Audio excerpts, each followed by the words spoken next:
Hello everyone, welcome back to my channel. তো ঘুম ঘুম চোখে আজকের ভিডিওটা স্টার্ট করে দিলাম।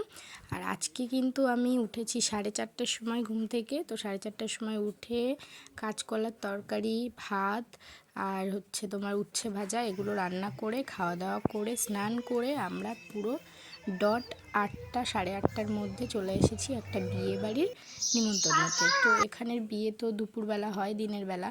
তো এসে দেখি কেউ নেই। তো আমরা সামনে একটা মন্দির ছিল, ওই মন্দিরটায় গেলাম, গিয়ে একটু নমস্কার করলাম। তো তারপর সবাই একে একে হাজির হলো। আর এখানের যে আর কি ব্রাইড মানে বউ, তো সে আমাকে আর কি বলেছিল একটু সাজিয়ে দেওয়ার জন্য। তো সেজন্য আমি চলে গেছিলাম সকাল সকাল সাজুগুজু করিয়ে দেব বলে। তো গিয়ে দেখি এই সমস্ত আর কি নিয়ম করছে। আর কি সাজাবো, আমাদের কলকাতার সাজগোজ আর এখানে সাজগোজ পুরো আকাশ আর পাতাল ডিফারেন্স। তো গিয়ে দেখি বউয়ের মাথায় এক গাদা সর্ষের তেল দিয়ে দিয়েছে, এটা নাকি ওদের নিয়ম। তো তেল দেওয়া মাথায় কি হেয়ার স্টাইল করবো কিছুই বুঝতে পারছিলাম না। আমি তো ভীষণ ভয় পেয়ে গেছি যে কী যে হবে এটা ঠিক নেই। তো যাই হোক, অনেকটা ভয় নিয়ে ভিতরে ঢুকে ওকে সাজিয়ে দিলাম। আমার মতো করে আমি সাজিয়েছি যেটুকু আমার পক্ষে সম্ভব হয়েছে।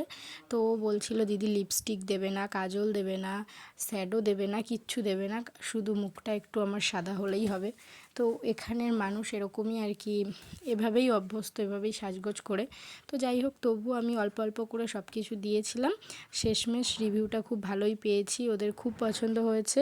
তো নেক্সট আবার 26 তারিখে যাব। তো সেদিন তোমাদের সাথে ডেফিনেটলি শেয়ার করব। আর এই জায়গাটা দেখো কি সুন্দর করে সাজানো হয়েছে, কত সুন্দর করে সাজানো হয়েছে জায়গাটা। তো যাই হোক, এবার আমি ভিতরে ঢুকে গেলাম।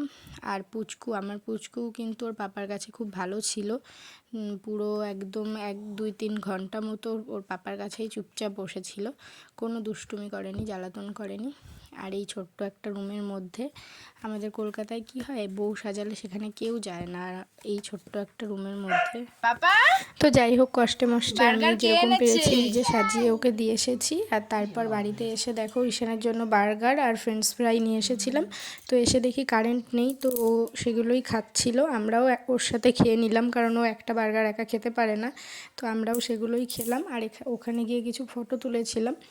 আর ওদের তো খুব পছন্দ হয়েছে, রিভিউটা খুব ভালো দিয়েছে। তো 26 তারিখ আবার যাব, ডেফিনেটলি তোমাদের সাথে সেই ভিডিওটাও শেয়ার করব। তো চলো, বাই বাই, টেক কেয়ার, সবাই ভালো থেকো, সুস্থ থেকো, ভালো লাগলে লাইক কমেন্ট শেয়ার করে দিও।